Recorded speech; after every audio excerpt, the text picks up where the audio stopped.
লা লা লা লা লা। ভাই তাইবা হ্যাঁ ভাই একটু পেঁয়াজ মরিচটা কাটতে দেন। আমি পারতাম না, আমি পড়ালেখা করতেছি। পড়তাছ? ভাই বল হ্যাঁ ভাই একটু পেঁয়াজ মরিচটা কাটতে দেন। আরে আমি পারতাম না, আমি পড়তাছি। পড়তাছে আজকে সব পড়তাছে, ওই দেখি তো। ও এই তোমার পড়ালেখা হ্যাঁ উঠ উঠ কইতেছে ছাড়ো ছাড়ো, ব্যথা পাইতেছে। ধর এই ডিমটা আর পেঁয়াজটা ছিলে দে। আমি ছিলতাম না, আমার নখকে ব্যথা। নখকে ব্যথা এই ল ছুরি দিয়ে আসিল।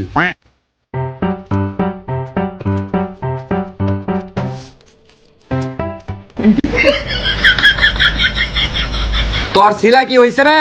হ্যাঁ সিলছি। কই দে এলো ইয়াল্লা, ডিমের এই অবস্থা কে? হ্যাঁ বম বলে বাচ্চা তোর কি হলো? তুই এই ডিমটারে কি করছস? তুমিই তো কইছিলা যে চুরি দিয়া ছিলতে, চুরি দিয়া ছিললে তেমনই হইব। তোরে তো আজকা এ না না না, বম বলা মাফ করে দাও, মাফ করে দাও। না না না না